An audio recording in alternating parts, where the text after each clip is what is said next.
আল্লাহ বলছেন গোলাম, চার শ্রেণীর লোক বাদে যারা আছে তারা বিপদের মধ্যে আছে। কথা কার?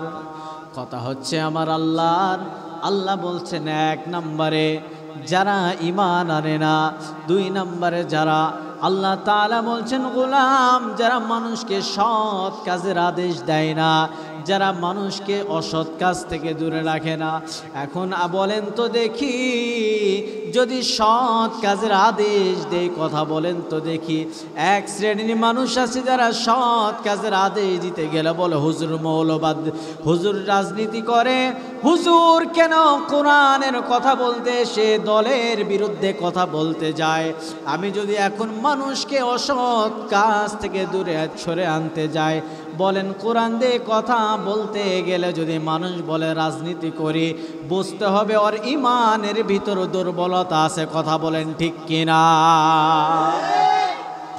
আমার ভাইরা, শুধু তাই নয়, এই জন্যই তো আল্লাহ বলছেন তারা বিপদের মধ্যে আছে, তারা অতি বিপদের মধ্যে আছে যারা মানুষকে সৎ কাজের আদেশ দেয় না, অসৎ কাজ থেকে ফিরে আর না। কথা কয় না? যারা অসৎ কাজে আছে তাদেরকে যদি আমি বলি ভাই সুদ খাওয়া যাবে না, একজন মসজিদের সেক্রেটারি সভাপতি সুদ খায়, কি খায়? সুদ খায়। এখন যদি যায় বলি বাবা সুদ খাওয়া যাবে না, ঘুষ খাওয়া যাবে না, খাইলে মসজিদের সেক্রেটারি থাকা যাবে না, কর্তৃত্ব হবে না, কোনো লাভ নেই, ফায়দা নেই, তাহলে কবে হুজুর মেম্বার থেকে নামেন, রাস্তা মাপেন। কথা কয় না? এই অবস্থা যদি আমাদের সমাজে আসে, তাহলে বলেন মানুষকে যদি আমরা সৎ কাজের কথা বলতে যাই, গিয়ে যদি মসজিদের ইমামকে বের করে দেওয়া হয়, বুঝতে হবে ওর ভিতরে ভেজাল আছে না নাই? ওর ভিতরে ভেজাল আছে। ও 2 নাম্বার, ও প্রকৃত মুমিন হতে মানুষকে দেখানোর উদ্দেশ্যে ইবাদত করছে, মানুষকে দেখানোর জন্য সে সভাপতির রাস্তায় বসছে। কথা বলেন ঠিক কি না? প্রিয় ভাইরা আমার, আজকে দেখা যায় আমরা 16টি বছর কোরআনের তাফসিরে আমরা কথা বলার সুযোগ হয় নাই। কথা বলেন, 16টি বছর আমরা মাহফিলে গিয়েছি, আমরা যেখানে কথা বলতে যাই আমাদের বাধা আছে না নাই? আমরা কোরআনের কথা বলতে পারি নাই। এখন আমাদের কোনো ভয়? মূল আলোচনা হচ্ছে আমাদেরকে ভালোবাসতে হবে নবীকে। কাকে? কেমন ভালোবাসবেন? জীবনের চাইতে বেশি ভালোবাসবেন। প্রিয় ভাইরা আমার, আমি ছোট্ট একটা আয়াতে কারিমা তেলাওয়াত করেছিলাম। আল্লাহ বলছেন কুল ইন কুনতুম তুহিব্বুনাল্লাহ ফাত্তাবিউনি ইউহিব্বুকুমুল্লাহ ওয়া ইয়াগফির লাকুম যুনুবাকুম ওয়াল্লাহু গফুরুর রহিম। আল্লাহ কয় গোলাম, তুমি যতক্ষণ পর্যন্ত ঈমানদার হতে পারবা না, যতক্ষণ পর্যন্ত আমার রাসূলকে তোমার জীবনে চাইতে বেশি ভালোবাসবা না। আমার নবী ডাক দিয়ে বলে, একদিন হযরতে ওমর ফারুক রাদিয়াল্লাহু তাআলা আনহুকে ডাক দিলেন, ও ওমর, তুমি আমাকে কেমন ভালোবাসো, কেমন মহব্বত করো ওমর? ওমর ডাক দিয়ে বলে, গো পয়গম্বর, আপনাকে আমি সবচেয়ে বেশি ভালোবাসি, সবচেয়ে বেশি মহব্বত করি গো পয়গম্বর, কিন্তু এটার মানে এটা নয় আপনাকে আমি জীবনের চাইতে বেশি ভালোবাসি। আমার নবী ডাক দিয়ে বলে, ওমর, তুমি যতক্ষণ পর্যন্ত তোমার পরিবারের সন্তান, তোমার স্ত্রী, তোমার মা, তোমার ভাই বোন, যতক্ষণ পর্যন্ত তাদের চাইতে বেশি ভালো না বাসবা, আমি নবী তোমাকে ঘোষণা দিয়ে দিলাম ততক্ষণ পর্যন্ত ঈমানদার হতে পারবা না। সাইনবোর্ড লাগাই দিয়েছি আমরা, এই জায়গায় আজকে মিলাদুন নবী আয়োজন করা হয়েছে। আমরা এখানে প্রমাণ করতে পারবো না আমরা আশিকে রাসূল। আমাদের সাইনবোর্ড যদি আমরা দিয়ে আশিকে রাসূল হবে না, কিন্তু আপনি আমাকে প্রমাণ করতে হবে অন্তর দিয়ে আশিকে রাসূল। কথা বলেন ঠিক কিনা? নাম দিলে আশিকে রাসূল হওয়া যায় না, কাজের দ্বারা প্রমাণ করতে হয় আশিকে রাসূল যদি হও রে বাবা, ওমরের মতো হয়ে দেখাও। আশিকে রাসূল যদি হতে চাও, আবু বকরের মতো হয়ে দেখাও। আশিকে রাসূল যদি হতে চাও, ওসমানের মতো দেখাও। আশিকে রাসূল যদি হতে চাও, তোমরা হযরতে বেলালের মতো আশিকে রাসূল হয়ে যাও। হযরতে আবু বকরের কথা বলছে। আবু বকর কেমন একজন সাহাবী ছিলেন। হযরতে আবু বকর নবীকে ডাক দিয়ে বলে, গো পয়গম্বর, আমার তিনটি জিনিস সবচেয়ে প্রিয়, তিনটি জিনিস আমার কাছে সবচেয়ে বেশি ভালোবাসা লাগে গো পয়গম্বর। আল্লাহর নবীকে ডাক দিয়ে বলেন, নবী গো, এক নাম্বার জিনিস হচ্ছে গো নবী, আপনার বরকতওয়ালা চেহারা, আপনার নুরানিওয়ালা চেহারার দিকে তাকায় থাকতে মন চায়। এত নুরানিওয়ালা চেহারা গো পয়গম্বর, আমি আবু বকর যতই তাকায় থাকি আমার অন্তরটা ভরে যায়। পয়গম্বর শুধু তাই নয়, আমার দ্বিতীয় নাম্বার ভালো লাগে গো নবী, আমার যত সম্পদ আছে, আমার যত টাকা পয়সা ধন দৌলত আছে, আমার মনটা চায় গো নবী আপনার জন্য আল্লাহ রাস্তায় সব দান করে দিই। ও নবীজি, শুধু তাই নয়, তিন নাম্বার আমার সবচেয়ে প্রিয় লাগা গো নবী, আমার ঘরে একজন মেয়ে আছে, ছোট্ট মেয়ে, নাম হলো আয়েশা। আমার মনটা চাই আপনি নবীর সঙ্গে আমার মেয়েটাকে বিবাহ দিতে চাই। এই কথা বলার পরে আমার নবী হাও বলতে পারলেন না, নাও করতে পারলেন না। আমার নবী যদি না করে দেয়, আবু বকরের মতো এত বড় সাহাবী কষ্ট পেয়ে যায়। কিন্তু নবী যদি হ্যাঁ বলে দেয়, মেয়ে হলো ছোট্ট মানুষ, কতই না ছোট। এজন্য আমার নবী কিছুই বলতে পারলেন না। এক পর্যায়ে সঙ্গে সঙ্গে ওই মুহূর্তে আল্লাহ তাআলা জিবরিল আমিনকে একটি রেশমি রুমালের মধ্যে একটা ছবি দিয়ে পাঠায় দিলেন আসমান থেকে। হযরতে জিবরিল আমিন জমিন অবতরণ হয়ে গেলেন। আসসালাতু ওয়াসসালামু আলাইকা ইয়া রাসূলুল্লাহ, আসসালাতু ওয়াসসালামু আলাইকা ইয়া হাবিবাল্লাহ। ও গো আল্লাহর নবীজি, ইয়া রাসূলুল্লাহ, আল্লাহ একটি রেশমি রুমাল পাঠাইছে গো নবী। এই রুমালের মধ্যে একটা ছবি আছে। এই ছবির মেয়েকে যদি পছন্দ হয়ে যায়, আল্লাহ নিজেই বিয়ের জন্য প্রস্তাব দিয়ে পাঠাইছে। চিৎকার দিয়ে বলেন সুবহানাল্লাহ। আমার ভাইরা, আমার নবীজি বিশ্ব নবী যখন রুমালটা খুললেন, খুলে দেখে একটা মেয়ের ছবি দেখা যায়।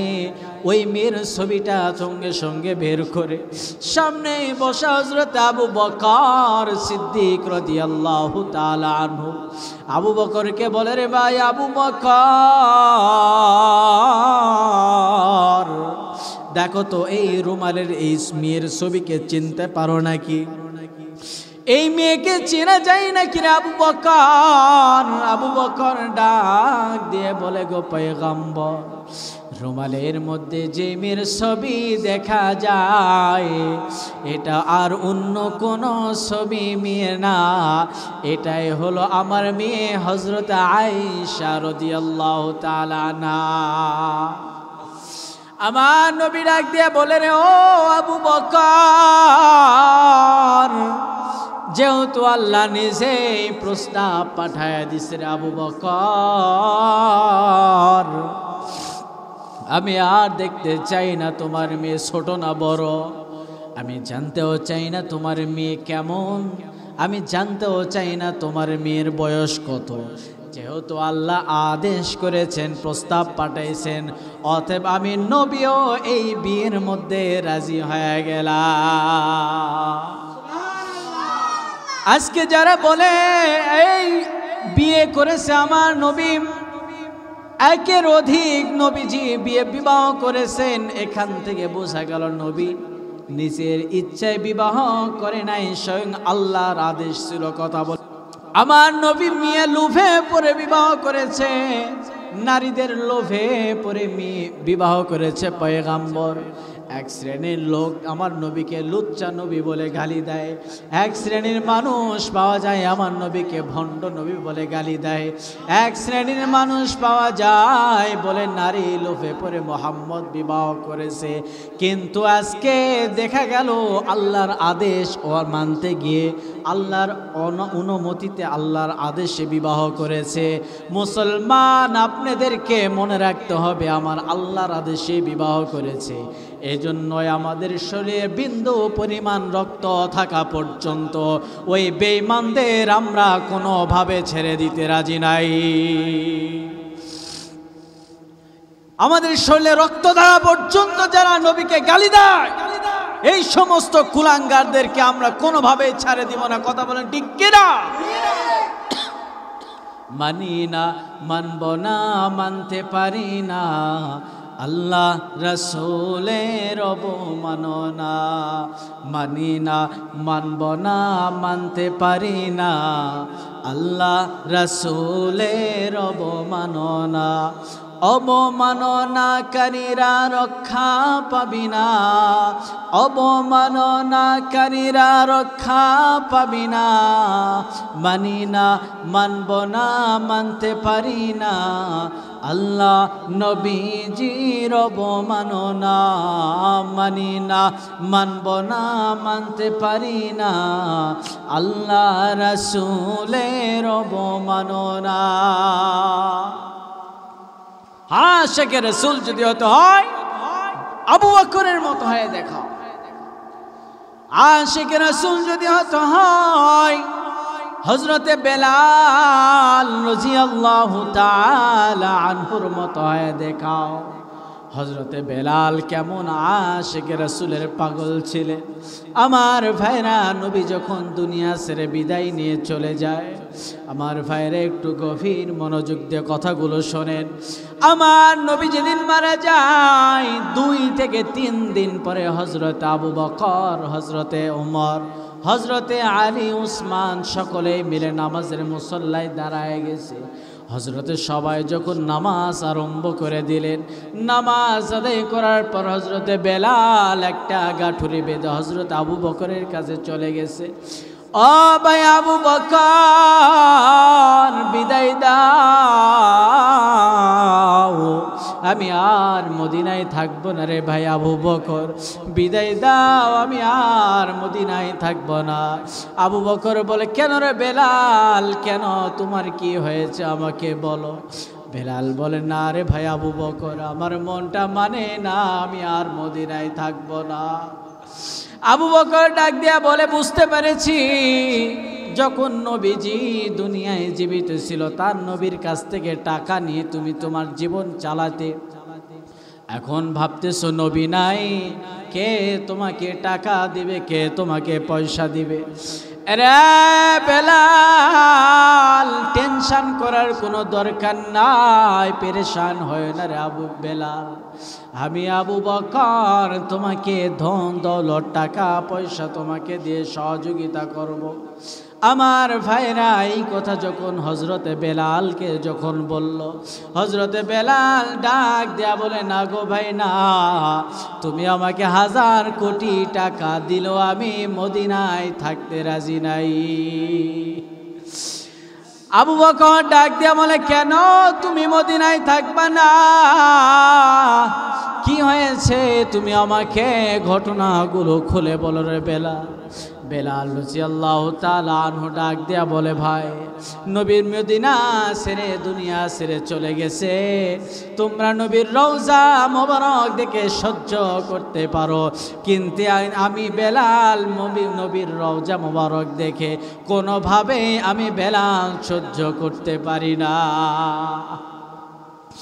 রে আবু বকর, বিদায় দাও, আমি মদিনায় থাকবো না, আবু বকরের কাছ থেকে হযরতে বেলাল বিদায় নিয়ে সিরিয়ার দামেস্কে চলে গেলেন। দীর্ঘদিন সিরিয়ার দামেস্কে সেখানে অবস্থান করতেছেন। এই দিকে হযরতে বেলাল অনেক দীর্ঘদিন সিরিয়ার দামেস্কে থাকার পরে নবীর রওজা মোবারক দিয়ে সাহাবীরা চলাচল করে। আশেপাশে আলী ওমর ঘোরাঘুরি করে নবীর রওজা মোবারকে গিয়ে সালাম দেয়, কিন্তু বেলাল নাই, বেলাল যে সালাম দিবে। হযরতে বেলাল সিরিয়ার দামেস্কে রাতের বেলা ঘুমায় গেছে। আমার নবী বিশ্বনবী জনাবে রাসূলুল্লাহ সাল্লাল্লাহু আলাইহি ওয়াসাল্লাম বেলালের স্বপ্নে যুগে চলে আসলেন। এরে বেলাল, কেমন স্বার্থপর হয়ে গেলি রে বেলাল, কতদিন আমার রওজার আশেপাশে তোকে দেখি না রে বেলাল। কত সাহাবীরা আমার আশেপাশে ঘোরাঘুরি করে, আমি আবু বকর এসে সালাম দেয়, উসমান এসে সালাম দেয়, আলী এসে সালাম দেয়, কেন রে বেলাল এতদিন হয়ে গেল কেন আসলি না? আরে বেলাল আয়, একটা বারায়, আমি নবীর রওজা মোবারকে এসে একটা সালাম দে রে বেলাল, তোর কণ্ঠের কতদিন হলো আজান শুনি নাই, একটা বারায় রে বেলাল, তোর কণ্ঠের আজান শুনতে চাই। হযরতে বেলাল দেরি করে নাই। বেলাল হাবশী রাদিয়াল্লাহু তাআলা আনহু সঙ্গে সঙ্গে সিরিয়ার দামেস্কে থেকে রওনা দিয়ে দিলেন। সিরিয়ার দামেস্কে থেকে যখন বেলাল দৌড়াতে দৌড়াতে নবীর পাগল সাহাবী চলে আসছে, নবীর রওজা মোবারক তখন কাঠের জালি দিয়ে ঘিরেছিল। বাজান দিলটারে নরম করে দিয়ে ঘটনাটা শুনে যান, দেখেন নবীর মহব্বত আসে নাকি। বাজান নবীর মহব্বত যদি অন্তরে না থাকে গো, ওই কিয়ামতের ময়দানে নবীর শাফাত কিন্তু কপালে জুটবে না। নবীকে যদি না ভালোবাসেন ওই দিন আপনাকে চিনবে না কেটা। নবীর সুন্নত নিয়ে যদি কবরে যাইতে না পারেন, আমার নবী বলবে কে তুমি, তোমারে চিনি না। বলবে যখন মুহাম্মদ আপনার উম্মত, বলবে আমার উম্মত হইছো, কিন্তু আমার সাইনবোর্ড কোথায়? জিজ্ঞেস করবে কি করবে না? আশিকে রাসূল আমরা নাম দিয়েছি, কিন্তু নবীর মহব্বত নবীর সুন্নত আমার মাথা থেকে পা পর্যন্ত হারকিন্দে খুঁজে পাওয়া যায় না। কথা কয় না, খুঁজেই পাওয়া যায় না। আমরা বলে আমরা নবীর আশিক, আমি নবীর উম্মত, শুধু মুখে বললে হবে না, কাজে আমাদেরকে প্রমাণ করে দিতে হবে। হযরতে বেলাল ছিলেন কেমন দেখেন। হযরতে বেলাল চলে আসলেন সিরিয়ার দামেস্কে থেকে মদিনায় আগমন করলেন। ওই সময় ফজরের ঠিক আগ মুহূর্তে তাহাজ্জুদের সময় বেলাল চলে আসলেন। এসে নবীর রওজা মোবারকে কাঠের জালি দিয়ে ঘেরা ছিল। আমার নবীর রওজা কাঠের জালিটা ধরে ধরে কাঁদে আর বলে, ওগো নবীজি, আপনি আমাকে আসতে বলেছিলেন, আমি বেলাল আপনার রওজা মোবারকে হাজির। ও নবীজি, আগে আজান দিল গো পয়গম্বর, আপনি মসজিদে সবার আগে আসতেন গো নবী, এখন আজান দিলে বলেন গো নবী আপনি মদিনায় মসজিদে নববীতে আসবেন। যে আজান দিলে নবী আসে না রে, ওই আজান দিতে আমি বেলাল কোনোভাবেই পারবো না। বেলাল মাথা টুকরায় টুকরায় কাঁদে আর বলে, নবী গো, আপনি কই গো নবী, আপনি আসবেন না? এমন সময় মসজিদে আজান দেবার জন্য নতুন মুয়াজ্জিন আসছে আজান দেবার জন্য। এসে দেখে বেলাল মসজিদে নববীর পাশে নবীর রওজা মোবারকে কপাল ঠুকায় ঠুকায় কান্না করতেছে হযরতে বেলাল। নতুন মুয়াজ্জিন ডাক দেয়া বলে, কে কই আছো? নবীর মুয়াজ্জিন বেলাল ফিরাইছে গো, নবীর মুয়াজ্জিন বেলাল আসছে, কে কই আসো তাড়াতাড়ি আসো। এই কথা বলার সঙ্গে সঙ্গে সাহাবী সব ঘর থেকে বের হয়ে গেলেন, সাহাবীরা সব ঘর থেকে বের হয়ে গেছে। নবীর মুয়াজ্জিন বেলাল মদিনায় ফিরে আসতে সবাই আনন্দিত হয়ে গেল। আমার ভাইরা, যখন সব সাহাবীরা এসে বলল, বেলাল কতদিন তোমাকে দেখি না রে বেলাল, কতদিন তোমার কণ্ঠে আজান শুনি নাই রে বেলাল, একটাবার যাও না তোমার কণ্ঠে আজান দিয়ে আমাদেরকে শোনায় দাও। ও বেলাল, তুমি যেদিন চলে গেছো, যাবার পরে বেলাল আমরা সুন্দর কণ্ঠওয়ালা একজন মুয়াজ্জিন নিযুক্ত করেছিলাম রে বেলাল, তার কণ্ঠ বড় মায়াবী চমৎকার, কিন্তু আমি জানি তোমার কণ্ঠ নাই, তোমার চেহারা নাই, তবে তোমার আজানের ভিতর রুহানিয়াত পাওয়া যায়, যে আজানটা ডাইরেক্ট আরশ আজিমে চলে যায়। কেমন ছিলেন বেলাল, যে বেলাল জমিনে হাঁটে তার পায়ের আওয়াজ আরশ আজিমে পাওয়া যায়। কেমন আশিকে রাসূল ছিলেন, কেমন নবী প্রেমিক ছিলেন। আমরা কেমন নবীকে ভালোবাসতে পেরেছি, নিজের বিবেককে প্রশ্ন যদি করি তাহলেই পেয়ে যাব। হযরতে বেলাল বলে, ও ভাই সাহাবী, তোমরা আমাকে আর অনুরোধ করো না রে ভাই সাহাবী, যেই আজান দিলে নবী মদিনায় আসে না, ওই আজান আমি বেলাল দিব না। সব সাহাবীরা অনুরোধ করার পর যখন দেখলো বেলাল কারো কথাই শোনে না, সাহাবীরা পরামর্শ করলো, না আমরা বললে হয়তো বেলাল আজান দিবে না, নিয়ে যাও, কয় আছে নবীর নাতি ইমাম হাসান আর হুসাইন খুঁজে নিয়ে আসো। সব লোকদেরকে নিয়ে চলে যায় ইমাম হাসান হুসাইনের কাছে।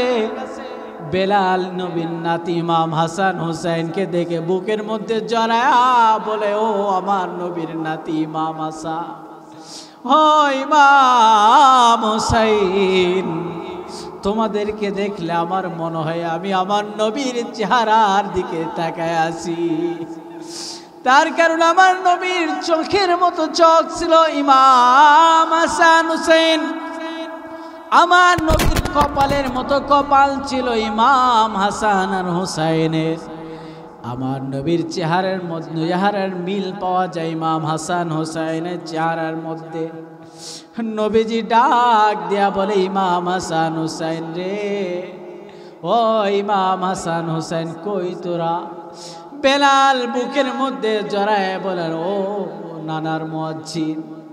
ইমাম হাসান হুসাইন বলে, নানার মুয়াজ্জিন বেলাল, কতদিন থেকে তোমারে দেখি না, কতদিন থেকে তোমার আজান শুনি না।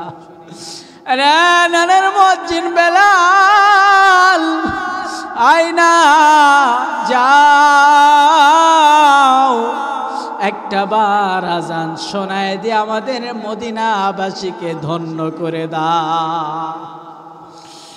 নবীর মুয়াজ্জিন বেলাল দেরি করে নাই, ডাক দেয়া বলো, ও ইমাম হাসান হুসাইন, তুমি যেহেতু বলেছ আজান দেওয়ার জন্য, আমি আর না করলাম না। যেখানে নবী দাঁড়ায় বেলাল দাঁড়ায় আজান দিত, ওই জায়গায় দৌড় মেরে যে দাঁড়ায় গেছে। আল্লাহু আকবার, আল্লাহু আকবার বলার সঙ্গে সঙ্গে ঘর থেকে ছোট্ট ছোট্ট বাচ্চারা দৌড় দিছে মসজিদের দিকে। বেলাল এসে বাচ্চারা মাকে ডাক দেয়া বলে, মা বেলালের কোনটা আজান শোনা যায় গো মা। বেলাল এসে আজান দিছে গো মা, টুপি পরায় দাও, পাঞ্জাবি গায়ে লাগায় দাও। বেলাল আজান দিছে রে, আমার মনে হয় নবী ও মদিনায় ফিরে আইছে। আমার নবীও বুঝে ফিরে আসছে। ছোট্ট ছোট্ট বাচ্চারা মায়ের কাছ থেকে জামা কাপড় লাগায়া মসজিদের দিকে দৌড় মারছে। আবার যখন বেলাল বলছে আশহাদু আল্লা ইলাহা ইল্লাল্লাহ, ঘর থেকে মহিলা মানুষ পর্যন্ত দৌড় মারছে। নবী বুঝি আইছে রে, নবী বুঝি মদিনায় ফিরে আসছে রে। আবার যখন বলে আশহাদু আল্লা ইলাহা ইল্লাল্লাহ, ঘর থেকে সব পুরুষ মানুষরা দৌড় মারছে। নবী বুঝে ফিরে আসছে রে, নবী বুঝে ফিরে আসছে রে। যখন বেলাল বলে হাইয়া আলাস সালাহ, বলার সঙ্গে সঙ্গে রে মদিনার মাটি পর্যন্ত কেঁপে ওঠে, মদিনার মাটি পর্যন্ত কেঁপে যায়। বেলাল বেহুশ হয়ে জমিনের মধ্যে পড়ে যায়। আল্লাহু আকবার। কেমন ছিলেন আশিকে রাসূল, নবীকে স্মরণ করতে জমিনে পড়ে গেলে বেলালের হুঁশ ফিরে আসলো। বেলাল কি হলো? বল ভাই তোমাদেরকে তো আগে বলেছি, নবী যে আজান দিলে আসে না আমি আজান দিব না। আমি যখন নবীর নাম মুখে নিছি রে, আমি আর দুনিয়ায় নাই, আমার দুনিয়ার জ্ঞান হারায় ফেলছি রে ভাই। আরে কেমন আশিক ছিলেন বেলাল, নবীর বিরহ কষ্ট সহ্য করতে না পেরে কলিজা ফেটে বেলাল দুনিয়া ছেড়ে চলে যায়। কেমন ছিলেন আশিকে রাসূল? নবীর একজন উট ছিল কাসওয়া নাম। কেমন আশিকে রাসূল ছিলেন? ওই উট নবীর মৃত্যুর খবর শোনার সঙ্গে সঙ্গে কূপের মধ্যে ঝাঁপ দিয়ে মৃত্যুবরণ করছে। নবীর কষ্ট সহ্য করতে পারেন। নবী বলেছেন ওই কাসওয়া আমার সঙ্গে জান্নাতে আমার সঙ্গে থাকবে বলে সুবহানাল্লাহ। একটা উট হয়ে আমার নবীকে যদি এত ভালোবাসতে পারে, আমি আপনার নবীর উম্মত হয়ে শ্রেষ্ঠ বান্দা হয়ে কেন নবীকে ভালোবাসতে পারলাম না? ভালোবাসার দরকার আছে না নাই? আজকে আমার নবীকে লুচ্চা নবী বলে যারা গালি দেয়, আমার নবীকে যারা ব্যঙ্গ করে, নবীর বিরুদ্ধে কথা বলে, আমাদেরকে ঐক্যবদ্ধ হতে হবে। যারা নবী নিয়ে কথা বলে, কোরআন নিয়ে কথা বলে, ইসলাম নিয়ে যারা কথা বলে, শরীরে রক্ত থাকা পর্যন্ত তাদেরকে আমরা ছেড়ে দিব না। কথা বলেন ঠিক কিনা? 16টি বছর যারা কোরআনের কথা বলতে দেয় নাই, আজকে আমরা তাদেরকে, আল্লাহ মনে রাখবেন, আল্লাহ ছাড় দেয় কিন্তু ছেড়ে দেয় না। আল্লাহ ধরে না, ধরলে পরে ছাড়ে না। মনে রাখতে হবে, যারা কোরআনের মাহফিলে বাধা দেয়, যারা ইসলামের আলোচনায় বাধা দেয়, মনে করতে হবে ওদের জন্মের ভিতরে সমস্যা। কথা বলেন ঠিক কিনা? আমরা মাহফিলে গেলে আমাদেরকে প্রথমে চিঠি দিয়ে দেয়, হুজুর দল নিয়ে কোনো কথা বলবেন না। আরে বেটা, কোরআন দিয়ে কথা বললে কোরআনেও রাজনীতি আছে না নাই? কোরআন দিয়ে কথা বলবো, তোমার কেন চুলকায়? তোমার নেতার নামে কথা বললে তোমার গায়ে লাগে, তোমার নেত্রীর নামে কথা বললে গায়ে লাগে। আমার নবীর নামে কথা বললে আমার বুঝি লাগে না? তোমার নেতা দুনিয়ার সাধারণ নেতা হতে পারে, কিন্তু আপনি আমার নবী যে শ্রেষ্ঠ নবী মুহাম্মদ সাল্লাল্লাহু আলাইহি ওয়াসাল্লাম, তিনি হলেন আসল নেতা। ঠিক কিনা? প্রিয় ভাইয়েরা আমার, রাগ করলেন?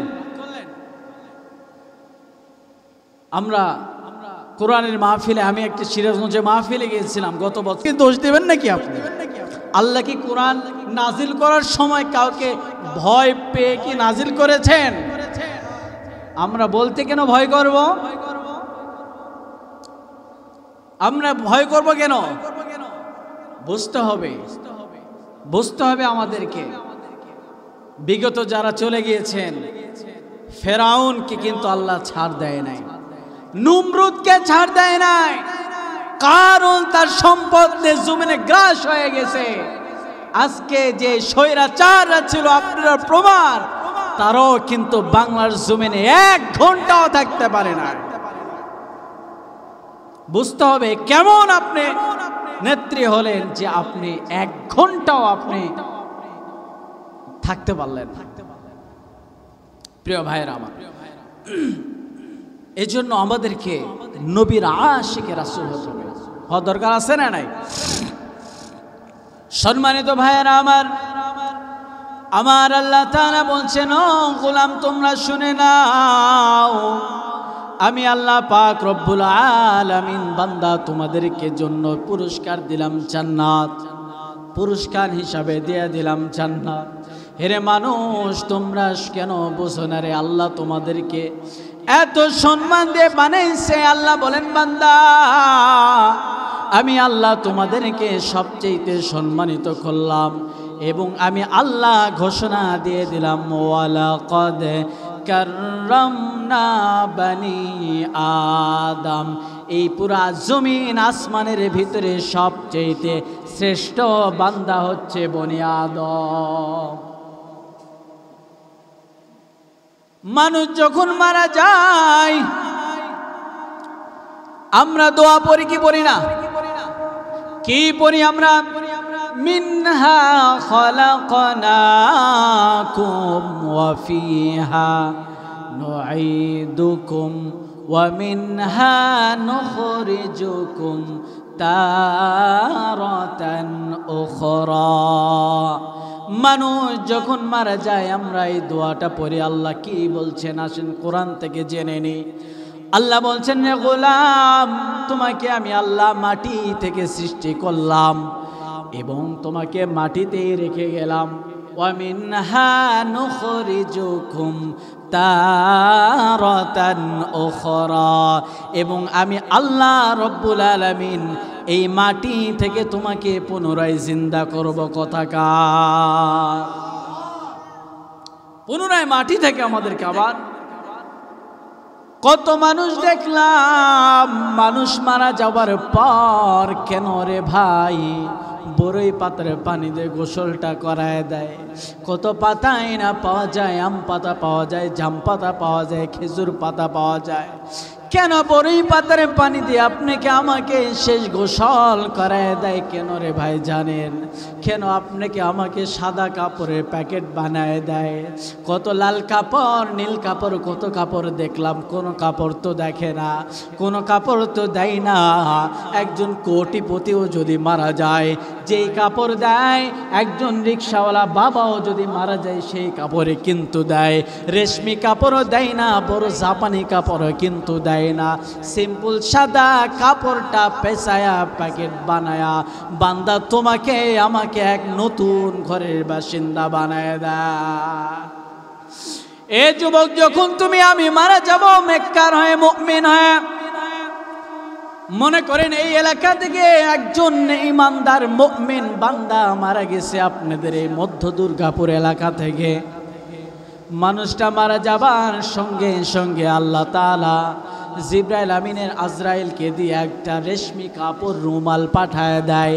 রুমালটা দেবার সঙ্গে সঙ্গে রুমাল যখন দেয়া দিবে, আমার আল্লাহ রব্বুল আলামিন যখন ফেরেশতা যখন জমিনে নিয়ে আসবে, ওই ব্যক্তিকে সুন্দর করে প্যাকেট করায়া যখন আসমানের দিকে নিয়ে যায়, প্রথম আসমানে যখন নিয়ে চলে যাবে রে বাবা, ফেরেশতারা ডাক দেয়া বলে, ও ভাই আজরাইল কি ব্যাপার, কই থেকে এই মৃত ব্যক্তির লাশটা নিয়ে আসলা? যাওয়ার সময় তো তোমার শরীর থেকে সুঘ্রাণ পাই নাই, এখন কেমনে ভাবে সুঘ্রাণ পাওয়া যায়?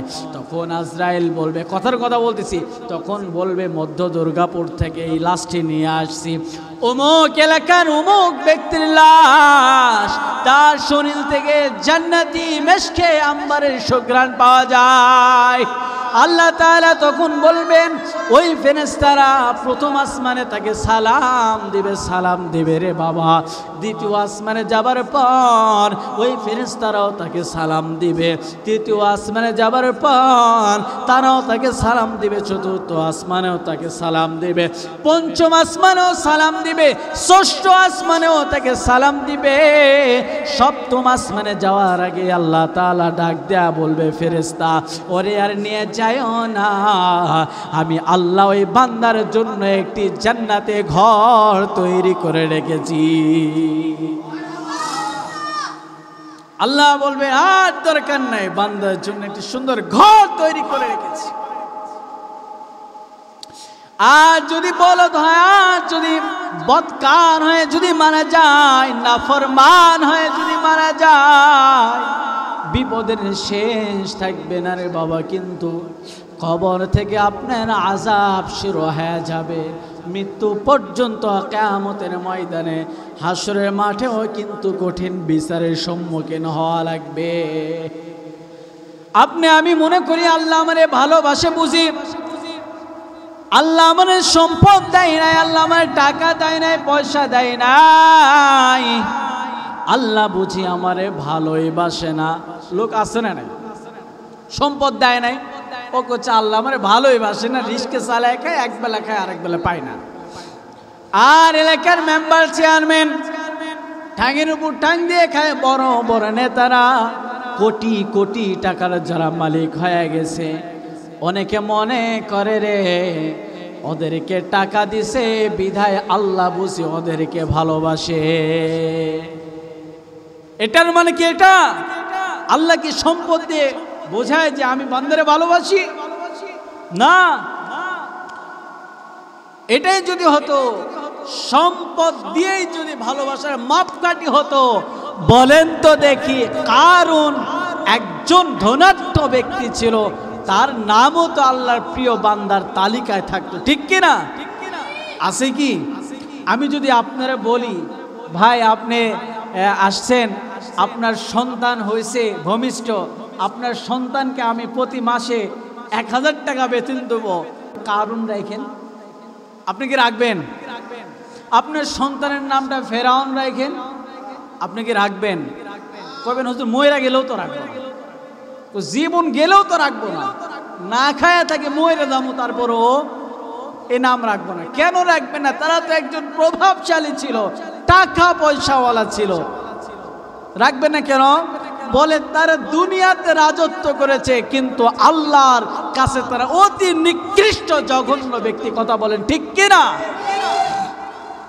প্রিয় ভাইরা আমার, এই জন্য এটা দিয়ে প্রমাণ করা যাবে না,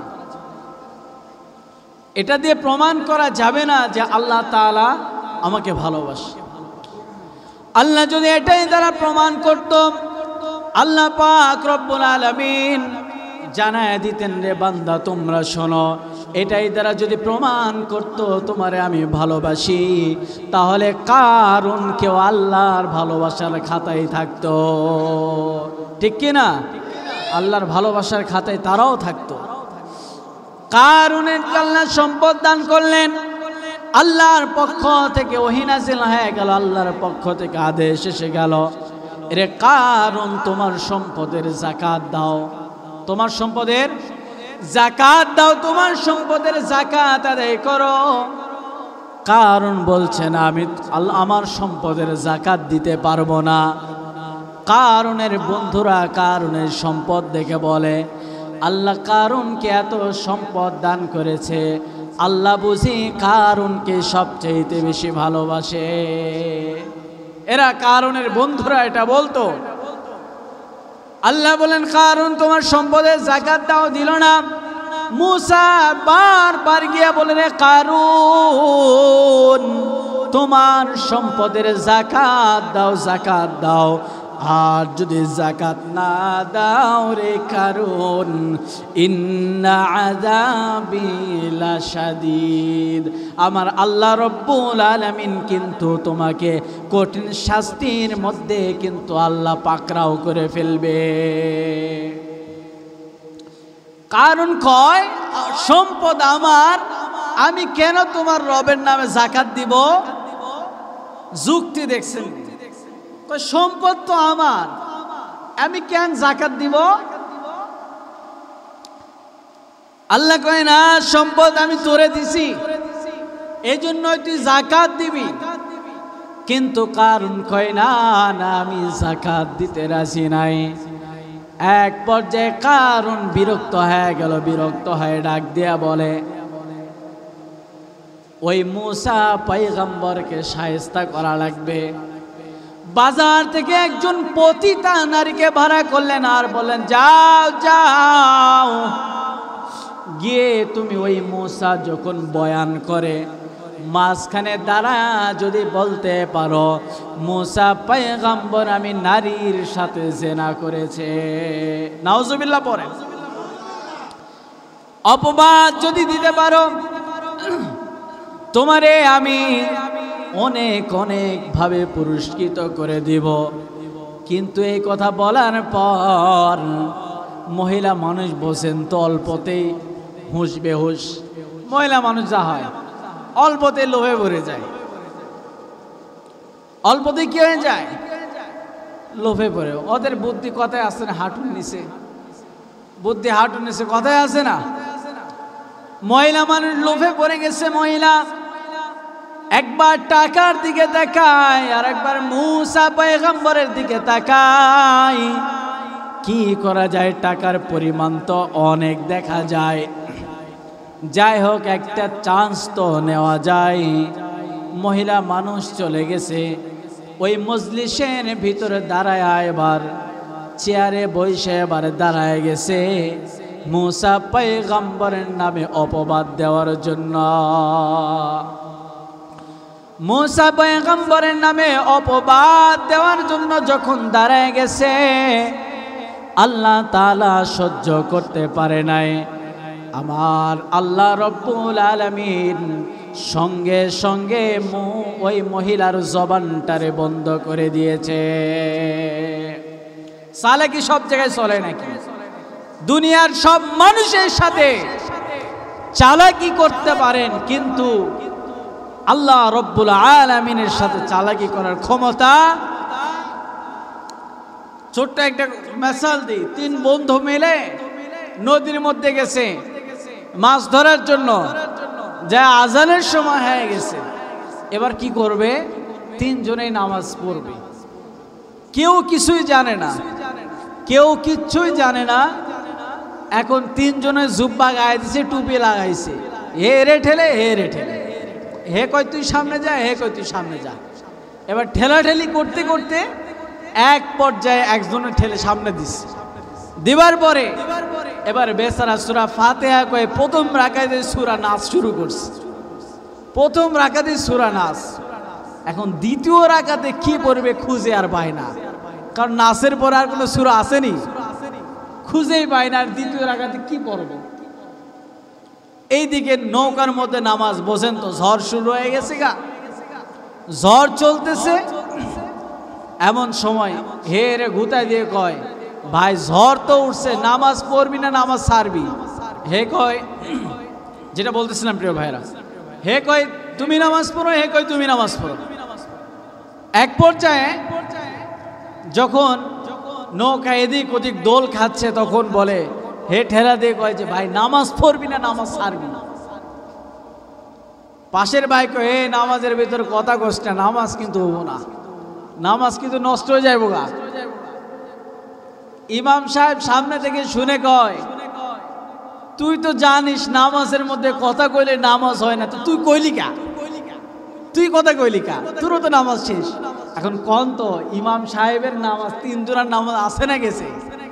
চালাকি সব জায়গায় খাটেনি, চালাকি করতে গেছে মূসা পয়গম্বরের সাথে। না না, আল্লাহ বরদাস্ত করতে পারে নাই।